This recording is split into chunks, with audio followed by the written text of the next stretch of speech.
first principle that most of us are aware of that separates fair performance from good performance has been termed amplitude. And amplitude simply refers to the range through which the body can move. There are really two types of amplitude. The one that you're most familiar with is called external amplitude. And external amplitude refers to the range through which the total body moves in relation to the ground. You say, wow, that girl got up high on a double back. Or that Yurchenko was really good, the post-flight phase was really up in the air. You notice the amplitude of flight. That type of amplitude is called external amplitude. And the underlying factor that accounts for it is sheer muscular power, or power to the performer's weight, power to weight ratio. A performer that's powerful, that can run very quickly, in this example to the horse, have a powerful impact upon the board, a most forceful repulsion from the horse, serves to maximize external amplitude.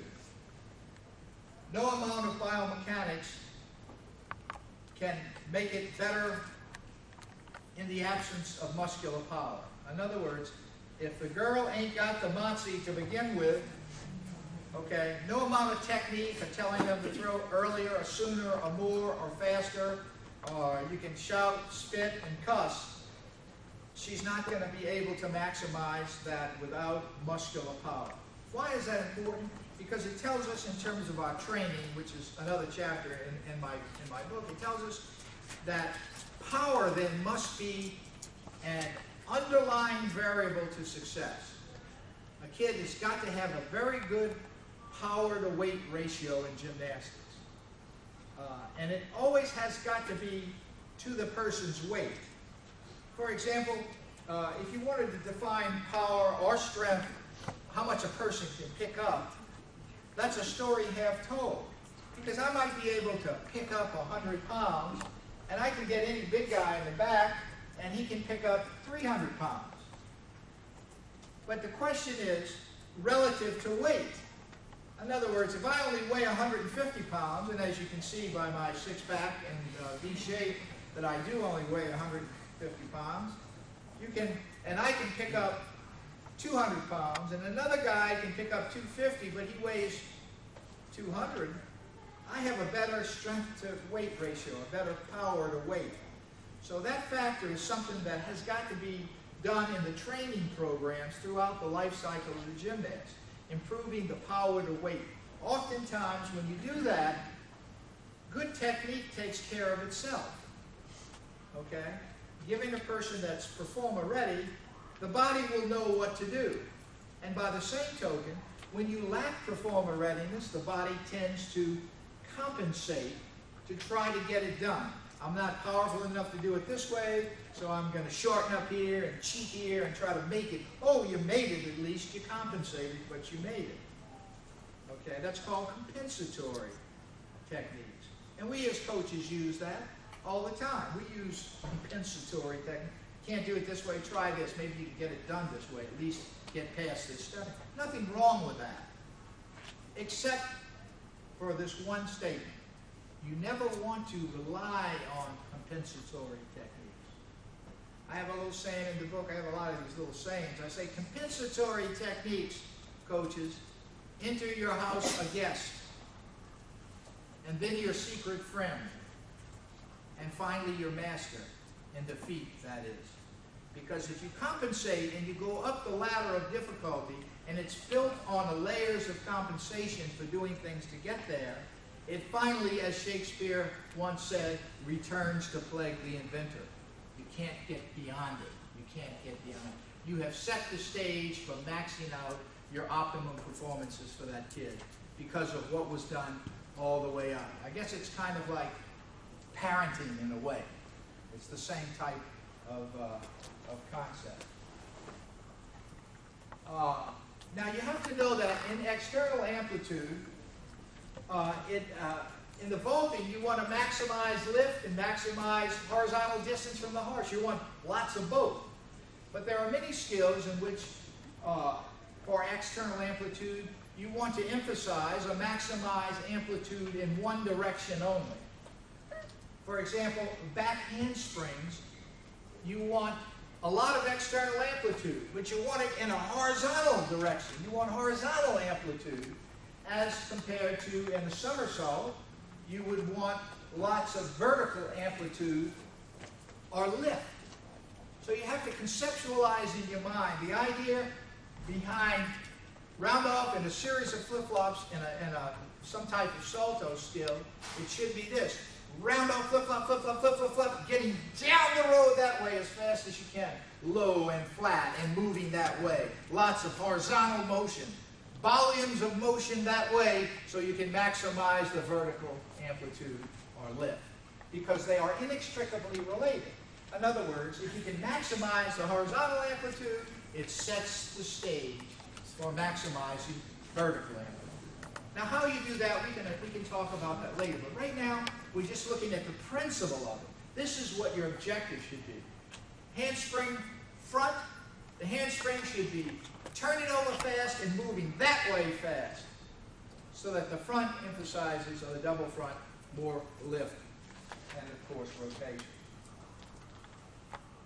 Okay, the second type is called internal amplitude. And internal amplitude refers to the range through which the individual body parts move in relation to one another. You call that flexibility. The girl's got good flexibility, good internal amplitude. And this is an example of the step-out phase of a front walkover to show that the girl in the second example has greater internal amplitude. She has greater ranges of motion in her hip joint, lumbar, thoracic, and shoulder areas. And what does that allow her to do? Well, not only does it look better, and that could be augmentative because art is subjective, of course. You know, beauty's in the eye of the beholder. But I can give you at least a few good basic reasons why it's better, besides artistically. And that is, the closer the girl can place her lead foot next to her support hands, the easier the step out will be from hands to feet. For this reason, we learned this in kindergarten. If I want to take a smooth step, and I have two choices. One, where I have to take a big step because I'm not very flexible. That means that I have to shift my weight first and then step. Okay? In other words, I have to fall and step. But if I am very flexible uniformly throughout, I can take the step first and then shift the weight. And the correct mechanics for any step outs would be stepping then shifting, not shifting, then stepping. You with me on that so far? So the flexibility then becomes the underlying variable for maximizing internal amplitude. So what do we have on this first principle? Amplitude. The greater the amplitude, the greater the potential for realizing maximum execution of the skill. Okay? And that means to me that when you go to train for gymnastics, there are a lot of things. We can talk about muscular endurance. We can call cardiovascular endurance, reaction time, movement time, total response time. You can name a lot of variables, okay? Speed of vision, a lot of things. But the two most critical are rate training, R-A-T-E, power training, and range of motion, uniform range of motion in the body. And I can tell you in terms of flexibility, the key thing is to achieve a balance in flexibility more so than a highly flexible individual in certain areas. If a girl has a flexible lower back going backward, it's better to train for her to have a flexible upper back so it's balanced, so she spreads the bends out. Does that make sense? And going forward, we tend to be very flexible in the upper back, the thorax, in other words, bending this way, but inflexible in the lumbar. So for my money, if I were working for flexibility, regardless of the type of program, it would be upper back in the backward direction, arching, and lower back in the forward direction. And what that serves to do is balance the flexibility. It's the golden mean. It's the balance in what you see. It's the same for power training. She's got great powerful legs, you know, and she's training. Well, that's good. But it would be better for her to have average legs and average upper body. In other words, a balance through her body to be more successful. It's in the balance, you see. Everything is in the balance. I believe some Greek guy, what was his name? Aristotle said that, right? It's in the balance. And this is just an example to show that there's an interplay between internal amplitude or flexibility and external amplitude. This is just a basic jump down front head kick. If a person were to simply could only bend this much to do this skill, she would have this distance through which to actually kick. The second girl has a greater hip joint flexion. She can extend through a greater distance. That's like accelerating through a block, a whole street block instead of a half a block.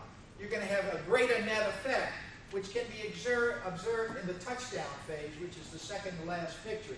Notice her touchdown phase, and notice the girl in the second example. In other words, internal amplitude can be used to maximize external. Or to put it another way, the more you have in terms of flexibility, it can enhance your power. Okay? And you need optimum amounts of both flexibility and power. So I simply say, when you learn to maximize your internal amplitude, it can serve to maximize your external.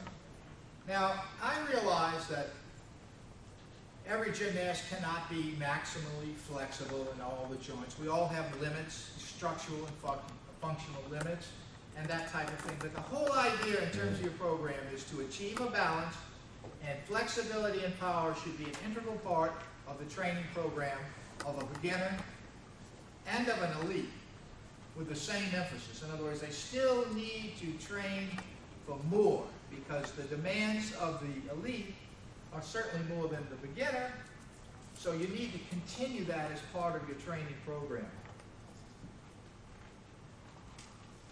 The second principle